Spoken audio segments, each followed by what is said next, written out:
Well, hello everybody. I'm Brian Clack, Director of the Humanities Centre, and it's a real delight to welcome this year's cohort of Keck Undergraduate Research Fellows who are going to talk with us about their work in this programme. The Keck Research Programme is a very high profile and prestigious element of our programming here at the Humanities Centre, truly a flagship element, and originally funded by a grant from the W.M. Keck Foundation. Keck Undergraduate Humanities Research Fellows work under the supervision of a faculty advisor to conduct original and substantial research and creative work firmly rooted in the tradition of the humanities. So, let's start with introductions. Can you tell us your names, your major, what year you're in, what you're researching, and who your faculty mentor is? Okay. Hi, my name is May Flory. I'm an English major with a minor in psychology. My project, the title is Made in China, Analyzing the Cultural Context and Consequences of Transnational Adoption. And my faculty advisor is Dr. Audrey Foucan. Hi everyone, I'm Olivia Sutton. I am a senior at USD. My major is English with minors in French and Francophone studies and medieval and Renaissance studies. And I am studying basically how disease has been gendered as feminine and how it relates to pandemic literature in general, but I will focus mostly on Mary Shelley's The Last Man. So my title is The Emasculation of Glory, Pestilence, Revolution, and Madness in Mary Shelley's The Last Man. Hi, I'm Eden Van Son. I'm a senior double major in Spanish and English with a minor in math. And the title of my project is Decolonizing the Clock, non-Western time concepts in Central American art and literature. So I'm looking at time through a narrative and kind of a technical lens in specifically Central American works of art and literature, and seeing how we can compare that to how time is constructed here. And my faculty advisor is Dr. Julia Medina. Hi everyone, my name is Ana Yeli. I'm a double major in Sociology, Ethnic Studies, and double minor in Spanish and Latin American Studies. My research is titled Migración Mixteca from Oaxaca to San Diego, California. Basically looking at what I consider the first wave of migration of the Mixtec community from a specific pueblo, using counter-narratives to do that. Hi everybody, my name is Nick Segovia. I'm a senior here and I'm also a environmental studies and political science major, and the title of my project is A Paradoxical Threat to Democracy, Climate Change and Autocracy, and I spent a lot of time researching how the U.S. military is one of the largest institutional contributors to climate change due to their carbon emissions, but also how the U.S. military has a responsibility in combating the many different effects that climate change will have on our international scale. And also how autocracy can be seen as a solution to passing climate legislation, and how we are in a current battle with autocracy as a United States democracy. Yeah. Thank you. And there's one other fellow who can't be with us today, and this is Yahera Rodriguez, who's a senior, double major in music and political science, minor in Spanish, and her mentor is Dr. Carissa Noble of the music department. The title of Yahera's project is Cross-Cultural Friendship and Musical Exchange in the 1940s Choral Works of Carlos Chavez and Aaron Copland. So, I mean, let's just start out with some thoughts on how you arrived at your research project and that project idea. And associated with that, what made you think that this program, the Keck Fellowship program, was a suitable place for you to undertake that research? I mean, you don't always have to start, but May, what Just so how I came up with the idea. Yeah. Okay.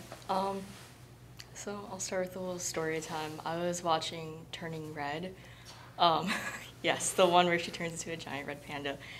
And it's a story basically focused on a mother-daughter relationship, and I was thinking about my own mother and how there are so many complexities within like mother-daughter relationships for immigrant families, but in thinking of how it related to me, I'm an adopted daughter to through transracial adoption, and there were just things that my mother couldn't teach me about my native culture that I had to learn on my own.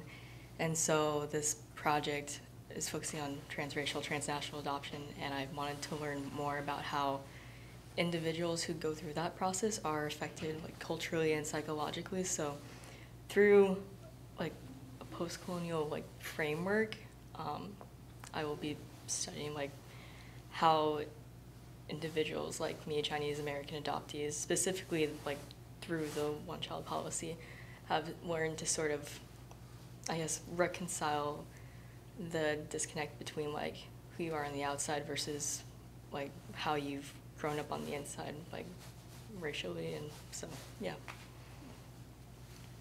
I can go next. So I actually, over the pandemic, just decided to start reading Boccaccio's Decameron, and because I just figured, you know what, it got him through the Black Death, it can get me through COVID. And it was actually, it's really conducive to just like, honestly, bedtime story time. So, because there's about 100 stories and you just read like one a night. And it got me thinking, you know, if other people have dealt with this before, how many pandemics have we gone through? And how really, truly unprecedented is our current situation. And so I actually did a SURE grant research a couple summers ago, studying pandemics in general, and this was just after I took a class with my Keck advisor, Dr. Ivan Ortiz. I took his class on Frankenstein, and he mentioned The Last Man to me, and I read it during my SURE scholarship over the summer, and I just found that it was an amazing work to study pandemic literature as a whole. And I checked out some other research opportunities, and I saw that the Keck scholarship was the thing, and I just was like, you know, a whole year of research would actually be really helpful to really get all of the necessary lenses out of this one work. Awesome. So I have a kind of a fairly similar trajectory as Olivia. In fall of 2020, actually, I took an honors team talk class called It's About Time, taught by Dr. Sheehan and Dr. Durai, and that was like opened up a whole new world for me because we were reading texts.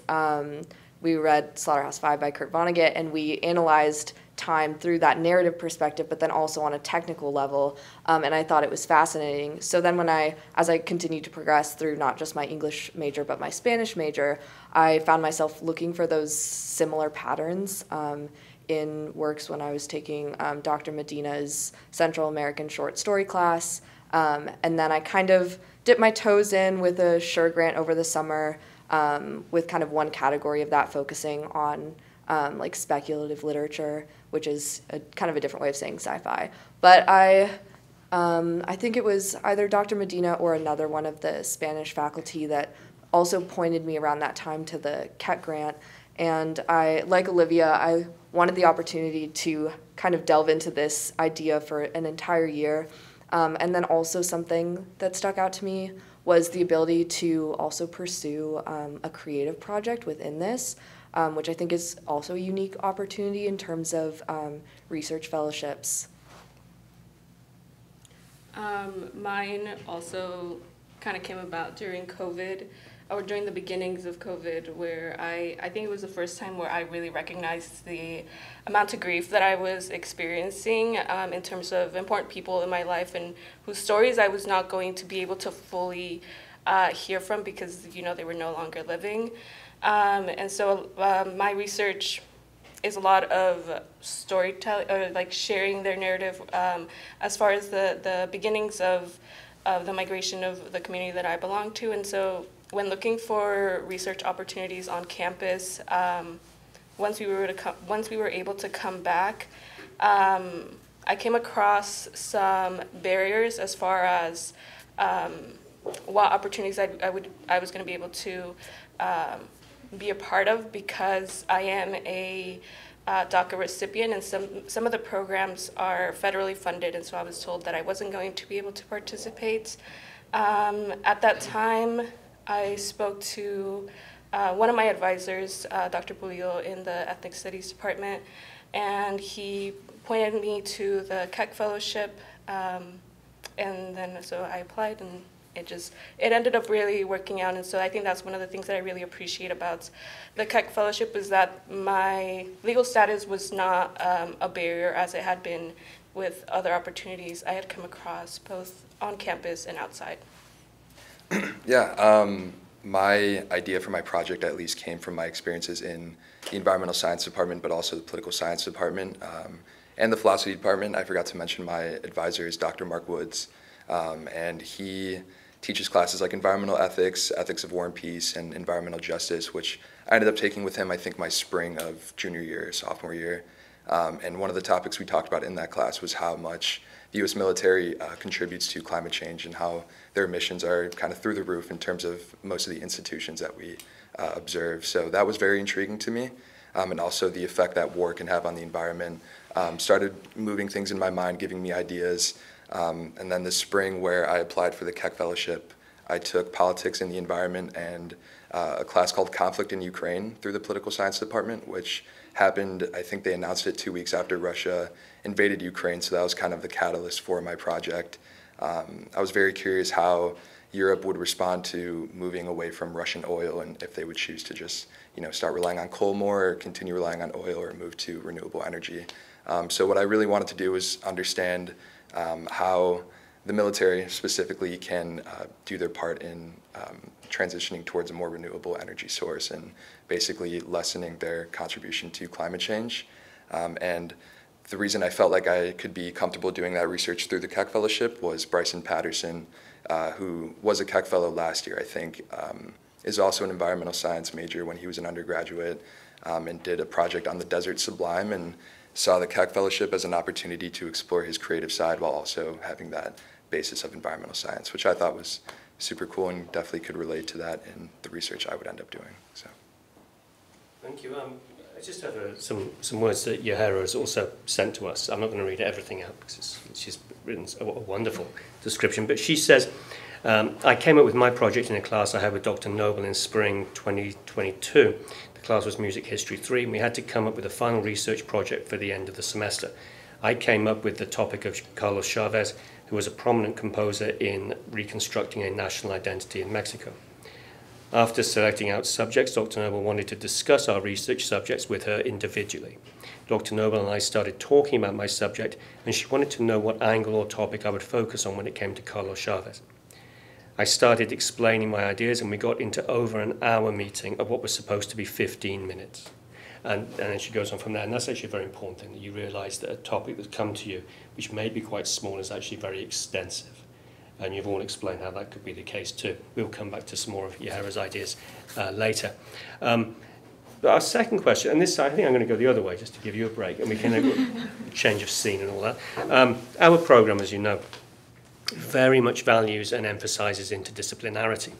And I'm interested in your thoughts on both what you think, or what you have come to understand by the topic of what you've understood. Sorry, let me start that again. Early in the morning. What you understand by interdisciplinary humanities, and how that perspective has informed your own work. Nick, first of all. Yeah, I'll try, I guess, and define it in the context of, I guess, what my experiences are, being, like I said, environmental science and political science. Having this major since a freshman, and then now being a senior and understanding that the environment, there's a lot of things that go into it. I've taken many labs and learned how the inner workings of the environment work, like biology classes and chemistry classes, but also understanding how much of our policies that are passed in government and how even things like the U.S. military can contribute to how our environment, its health and how it operates, and if it's successful or not in being livable for us. So in this project, it's been super interesting to see how I can apply all these different aspects like political science, but also philosophy, especially to all the things I've learned in environmental science. I've had an understanding of how climate change works, how our human activities have released carbon into the atmosphere and basically led climate change to worsen over time, and also understand how we can combat that and how we can rely on renewable, cleaner energy to reverse the damage we've already done in some aspect. But in order to do that, I think I also needed the understanding of how our governments operate and how democracy is great for us because we have free speech and things like that, but some people think that democracy can move too slow in passing climate legislation. So I think inherently that's a good example, at least for my project, of how interdisciplinary this topic is specifically. I know your guys' topics are very, very interdisciplinary, but just understanding that kind of like what you said, like one small aspect of an idea that you have, there's a lot more that goes into it than you think.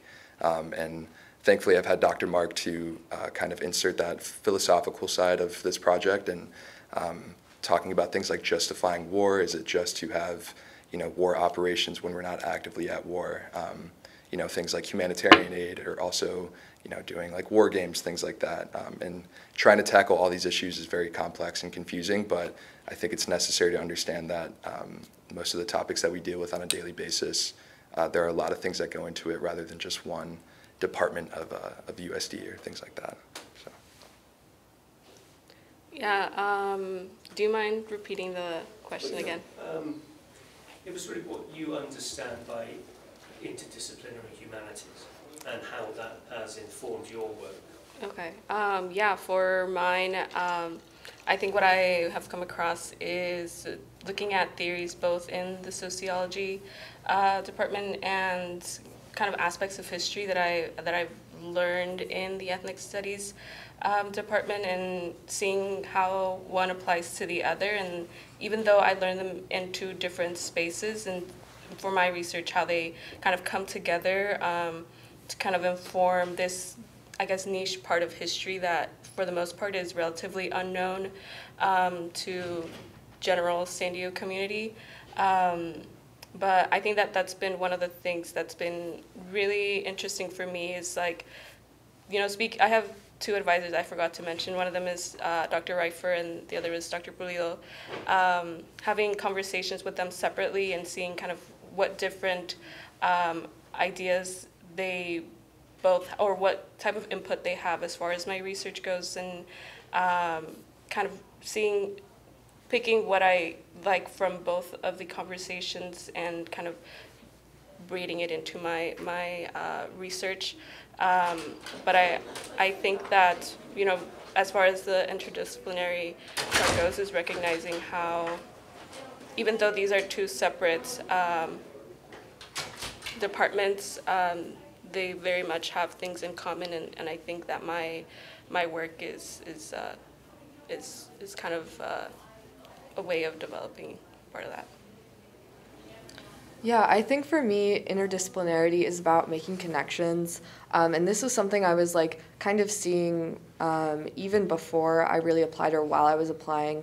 I was in a geometry class, and for one of our presentations that we had to do, I analyzed a Mayan pyrite mirror, basically. So it was really cool to take something that I'd learned about through my initial like source digging for this project, and then apply a mathematical lens to it, and then talk about it in front of students who really didn't have a lot of exposure to that, because I think especially in STEM, you kind of have your major and that's it. So I really loved this project in that it gave me the opportunity to not just focus on interdisciplinarity in the humanities, which obviously I'm doing, even in looking at a work of art or a piece of literature. There's the historical context, the cultural context, and then something that's also important for me is like whether you're looking at it through the Western paradigm of time or perhaps like an indigenous paradigm or epistemology. So there's that, and then also in bringing in mathematical concepts, that's like another way of adding kind of depth and complexity to these issues that sometimes we only look at through one particular lens. Yeah, for me, I think there are so many different ways to explain interdisciplinary humanities, but I feel like to me, I sort of think about it in analogies. So it's almost like, you know, when you're building a building, you don't just have the construction workers, you don't just have like the engineers, you have a whole team of people, including people who are like looking at the ethics of the building and, you know, whether or not it should be open to view for everyone, you know, a safety instructor as to how, like, you know, doors should push out for a fire hazard and that sort of thing. So in a project like the ones we're doing, we have to look at all of these different aspects to our subject so that we aren't missing a perspective that would be really not just essential for the understanding of the topic, but also just interesting. So for my project, for example, I'm not just working within literature, I'm not just working within pandemic literature, but I'm also looking at, you know, gender studies, empire studies, as well as, you know, Orientalism and, you know, all these different pockets of information that you wouldn't think would work together, and they do, and it's each little thing kind of makes the other more informed. Wow, I really liked Olivia's analogy, but I agree with Eden that interdisciplinary studies is about making connections, especially with subjects and majors that might be sort of invisible, like English, history, political science, sociology. They kind of get swept under the rug, and in combining like each topic, you sort of like highlight that they do exist and have real world consequences. So like within my research, I'm using English and literature as sort of like a theoretical framework, and then with the psychological aspect, I'm taking all of that theory and applying it to like real world situations. So with the one-child policy and transnational adoption, that was something that happened from 1979 to 2015, and I was born in 2000, so jumping forward to like COVID-19, that's the connection I'm making, and looking at that consequence of how COVID was treated by by American media as being sort of the responsibility of like China, Chinese people, and how all Asians, and especially Chinese people, were treated within America because they took the blame for COVID-19, and how even if you are American, you're not really American because you don't look the part. I think that just there are real world consequences that can come from theory and like just hypothetical things that people don't automatically see or assume until it's brought to their attention. This is fascinating. Thank you. Well, Yahara has a nice statement as well we'd like to add to this. She says, when it came to my project, I not only have to understand and know how to read music, I have to also understand major historical events that were occurring during this time period in Mexico and the US, the sociological complexities of life, the impact and importance of music to politics, especially in Mexico. So there's a whole host of things that come together in that topic too. Let's move on. Nick's had to leave us, so we have a dwindling band of researchers here. But, you know, we're speaking now at towards the end of your year-long research project. So let's talk about the evolution and progress of your work. How did it develop over the year? And were there any unexpected things that happened during the course of your research? Maybe go back to you first. Sure. Well, to start, when I went to Dr. Fukan about my idea, it was completely different. I just wanted to look at mother-daughter relationships. And as I started reading more literary texts and looking at psychological studies of Chinese adoptees, I realized that I really wasn't just talking about like the relationship between my mother and me, but also just about how it expands to like all Chinese adoptees, and how I could sort of confront my own adoption head on with that. So I think the biggest challenge actually has been me trying to talk about it without crying, because every time I talk to my mom, it just ended in tears. what was the rest of the question? I'm so sorry. When you were answering it, I mean, how did it progress and evolve, and what were the unexpected challenges that you came across? Okay, yeah. Or anything unexpected that happened? Yes, that was one challenge. The other challenge, but I think it is to be expected, is I had a very broad topic as well, and having to narrow in and focus on like one specific policy, one specific culture, and one specific like just through line for the project, and having to figure out what was really necessary and what could maybe be expanded on later, but not at this time. That's interesting. Thank you. I think for me, the biggest challenge throughout the whole year has been how to kind of get the octopus in a bottle of some sort, because interdisciplinarity is super amazing as to how to like understand a topic, but to some extent sometimes you just get into too many rabbit holes, which is really interesting, but also just you know, like how do you tie it together into this nice knot? And there are also sometimes, you know, you come into the project having like an idea as to what exactly you're going to study when. And I found myself after like maybe the first couple months completely kind of going off of the plan. So I ended up like going into Orientalism. I never thought I was going to talk about Orientalism in my paper, but it became really important for Empire Studies. So you never know kind of around each corner what you're going to think of and what is going to come up in different classes too. Yeah, I think for me, I mean, I came in, I think, with a pretty narrow topic, and I've been able to stick to the timeline, and I think that just comes from having prior research experience and I guess also just a good sense of, like, my limits as a person and as a researcher with, you know, 5 other classes. But I think an interesting challenge for me has been how to, at least in my written product, how to translate all of this information into a way that's digestible for people that are outside of my discipline. And I think that's another part of interdisciplinarity. So that has been working on clarity and really explaining concepts in ways that are more conducive to understanding has been a really worthwhile challenge for me.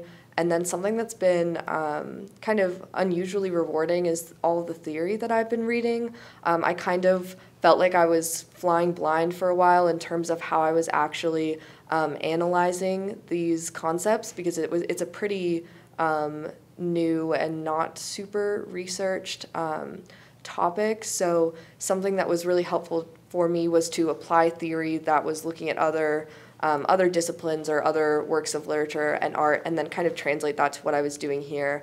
And that ended up being incredibly rewarding as well as helpful in terms of my own research lens. Yeah, for me, I think I underestimated how much emotionally I would be invested in my research and how that would affect the progress that I wanted to be making. Especially last semester, I think that I was like coming across a lot of information that that was very relevant to my personal life, and so you know, coming across it and then having to step back from the research because it was just, you know, I had to sit with what I was receiving, and I think that was something that I didn't plan for, and so now, like, being closer to the other end, I realize how, I don't know if I would have been able to prepare for that, but because I didn't know what I was going to find. But I think that was something that definitely took me on a detour from what I had planned out. Another part of it was recognizing how little information exists, as at least in written form, or the information that does exist in written form is more quantitative, whereas I'm focusing more on individual experiences. And so both kind of the absence of written information and my emotional investment in my research, I think are things that I didn't anticipate when I first started this. It's very interesting. I'm struck struck by how much you're talking about things that have been overlooked, the detours that you took, the unexpected things. And all of this stuff is what's permitted and allowed and inevitable, really, within a year-long piece of research, which is entirely self-directed. This comes up nicely, I think, in what Yahara says, and we'll return to these themes in a moment. But she says, I feel as if my research is putting a puzzle piece together. I have narrowed down my work to study choral works between both composers in the 1940s. I felt at times where I thought it might be just a dead end, as there isn't much information between both composers in this time period. But I have discovered how Mexico in the 1940s is a period of time which many have not explored, due to historians only focusing on the Mexican Revolution.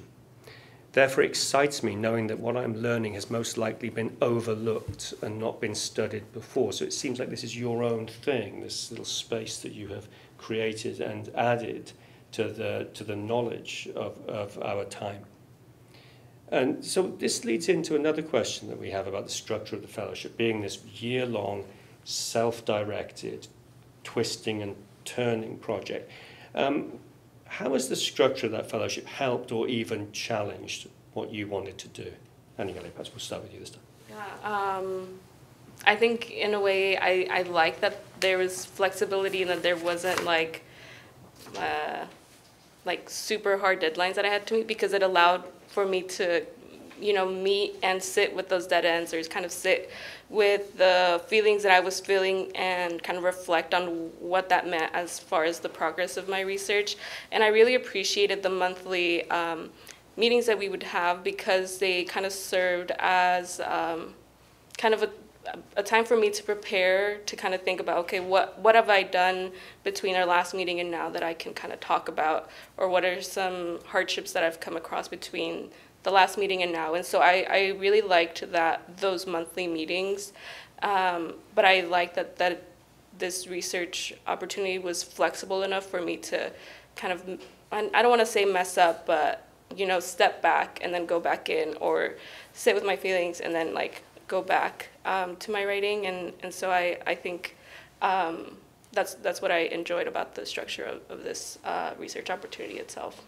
Yeah, I think flexibility is a great word, because compared to something like the SURE grant, where you're doing intensive research for 8 or 10 weeks just in the summer when there's nothing else going on, kind of switching gears to like a whole year where you're also balancing a lot of other things, it is very nice to have the flexibility, and then also the time to just really sit with and kind of delve into the material. I felt like also compared to summer research, I really had time to sit with something for longer if I wanted to, and really take my time with it. And I was writing kind of continuously through this whole year, so it wasn't like, okay, I have a month left, I'm going to start writing the paper now. It was just something that I was starting way back in October. So the flexibility with that, and then just kind of the self-guidance, and also the guidance of these monthly meetings, and then also with my advisor with our weekly meetings. That has all been like just enough to kind of keep me on the right track. Yeah, just to kind of agree with what they were saying, it's the year-long research idea. It really gives you a lot of freedom within your topic. A lot of times with research, you come across something that's really interesting and you kind of feel that you have to like skim it and write some notes and move on to something else, versus if you have enough time with it, you can kind of sit with it, put it on the back burner for a few days, come back to it, and then see a whole new aspect that you hadn't even seen before. And so it's also, for me, it was really helpful too to have a whole cohort of other people that were also going through the same processes, and just at different rates, and with such differing topics. It taught me a lot about interdisciplinarity, and it was just also nice to kind of feel like you have a community. I feel like everyone's said what I was going to say, but with the meetings, two things. It sort of held me accountable to make sure that I was staying on top of all my research and work, and practicing just talking about my research in a way that everyone could understand what I was saying, and also just having, that sense of community within research, because I forgot who told me this, but so often, like, especially like English and the humanities, it's always pictures of people reading a book by themselves instead of collaborating with other people. And with Keck, it is like collaboration, knowing that you're not alone in your research. Even if everyone has a different topic, we all do go through obstacles or successes that we can all share together. Yeah.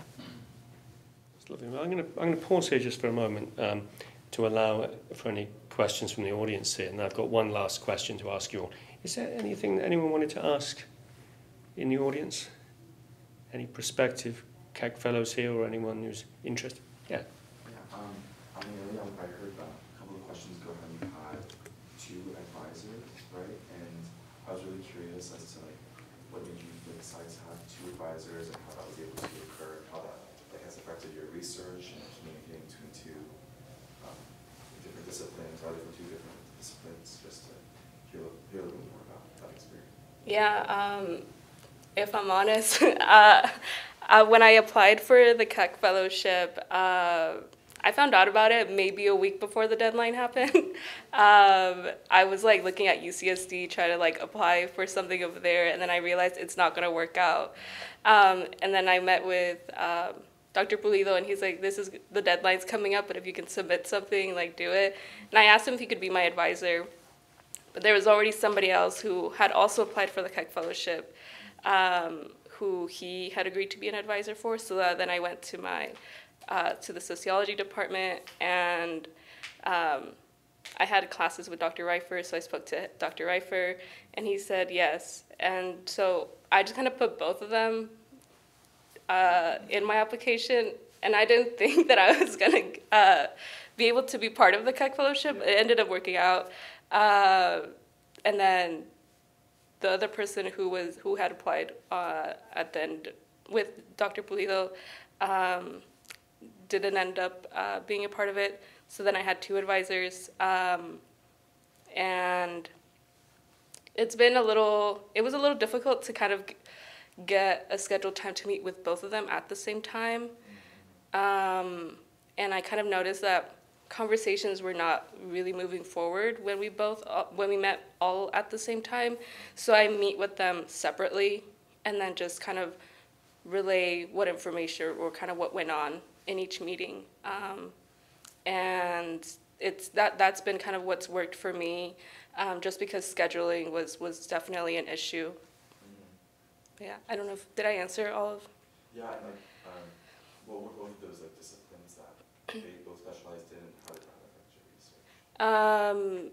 Yeah, so in sociology, I think I recognized how much of a historical context I needed to build for my research, that I think because I am very familiar with this part of history, that I just kind of assumed people know. And so Dr. Reifer was very patient with me and kind of reminding me that I really needed to build context for this research. And I think Dr. Pulido, I think throughout this research, I've just been very hesitant and just a little nervous or scared to kind of move forward. And I think it might just be kind of imposter syndrome, where it's just kind of like, am I really writing something that's like considered valuable? And so both of them, but I remember specifically multiple conversations with Pulido where he reminded me the importance of counter narratives, or kind of unearthing parts of history that are unknown. So yeah, I think it worked out with having both of them. That's awesome, thank you. Anybody else? Well, maybe this is a pragmatic question. I hope it's not the question you're about to ask. So we'll find out in a second. It could be yours. Yeah. What advice would you give to a student this year who's thinking about potentially applying for a Keck Undergraduate Humanities Fellowship for next year? I mean, I can start. We'll switch it up, go in the middle. I guess the first thing I would say is definitely apply. I did not really know all that much about it when I applied. It just I knew what I could read on the website and from the professor who told me about it. But yeah, I would highly encourage anyone who's even remotely interested in applying because it's been incredibly worth it. And I would say in terms of like the actual fellowship itself, first to start writing early. This is the same with any kind of big research project with kind of a polished article at the end of it, to start writing as early as possible. And then the other thing I would probably say is have fun and explore the creative parts of it. I think that has been such a rewarding aspect of this grant for me, is being able to not just have this polished like article as an output, but also with my own creative project. So that's been a really fulfilling experience. Yeah, I think I would have a similar advice. Just I was also, considering that I applied a week before it was due, I would just say just apply. It's better to kind of throw mud at the wall and see what happens rather than just wonder what would have happened if I did apply. And also just, I think something that I struggled with throughout was just writing, just right or wrong, just write, even if it's just a word, a thought, a phrase, or a conversation that you had with somebody, just write it down or audio record it. Just because I think, for me at least, I was stuck with like, it doesn't sound academic enough, or this doesn't sound like what I've read, but just write, even if it's just a word, just write. Yeah. I agree with that, because I'm the type of person that edits as I write, because I think it needs to be perfect on the first try. But really, it's just anything that related, you write it down. You have to make sure that you just have all the information, and you can go back and edit and perfect it later. But it starts with an idea. So when applying, you just need the idea and kind of where it might go to start. It doesn't have to have like an end yet, because research doesn't really have like a definitive end. So just any idea, if you're passionate about, just go with it, and you don't have to have it like fully thought out or anything. Just, yeah. I think what I would say, first of all, I agree with everything that's already been said, but just to add something, I think something that I didn't think about too much when I was starting out research is how important questions are, like asking yourself questions, looking at what questions have already been answered, and kind of when you focus on like the question framework, it kind of keeps you on track a little better, because it's so easy to just like, at least for me, I'm kind of more like, oh, I want to be artsy about it, and like, let's focus on this little part, and I love that, and which is awesome. I think that's what makes me want to keep doing the research. But in terms of like applying for these things, or like actually doing the work and writing the end result, the paper, or whatever it is you're doing, those questions are really important.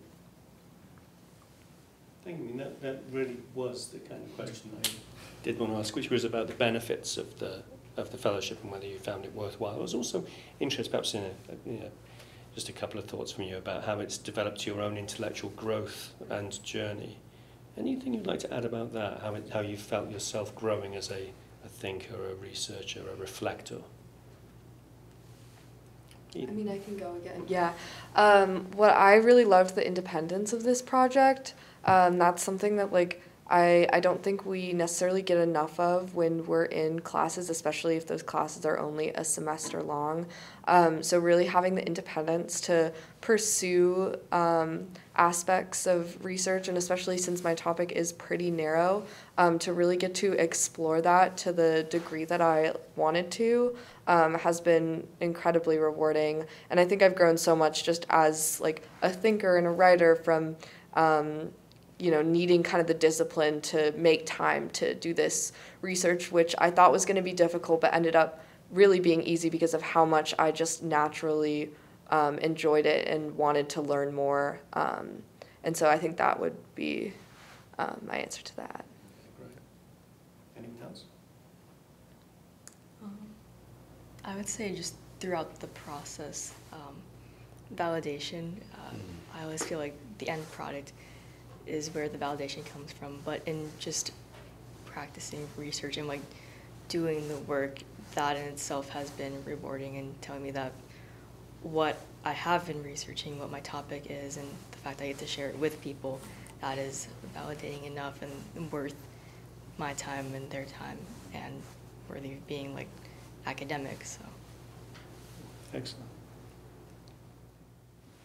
Do you mind repeating the question I'm again? just interested in how you feel it's contributed to your intellectual development and growth. Yeah,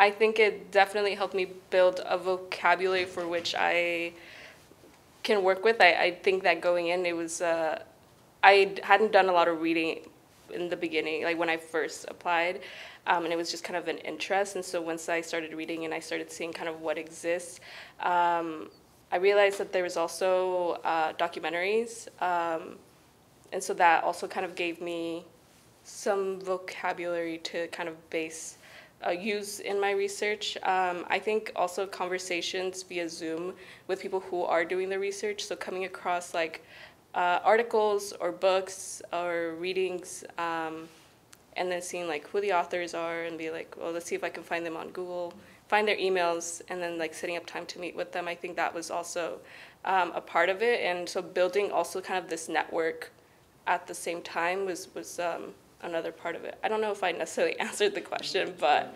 yeah. Thank you. Olivia, your thoughts on this? I think for me, I mean, any academic sort of thing like this is going to help you with this, but I think especially research and particularly interdisciplinarity really helps you to kind of, in any academic conversation, have something to bring up, like a point and that you can kind of like run with rather than just being like, you know, tongue-tied. And I also, with that, doing research like this, a lot of times you also encounter a lot of different types of audiences. So, you know, like me explaining my research to an audience like this is going to be very different from me explaining it to my aunt, or explaining it to my baby cousins, or, you know, whatever it is. So it's also good to just kind of like practice speaking about research, because it can feel kind of in your head, and you can feel very tongue-tied when you go to talk about it. Yeah, this is great. And you know, to close, Yahira sent us another nice reflection. She says, one of the benefits this fellowship has allowed me is to immerse and challenge myself in a subject I don't think I would have explored before. I've really enjoyed learning about Aaron Copeland and Carlos Chavez and the friendship they formed over the years.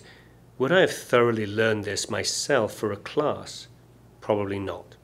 I've had the opportunity where I've set up my own obstacles in exploring my research question, which I've been able to overcome through the help of the many resources here at USD, which is something which you all have been talking about in your own ways too.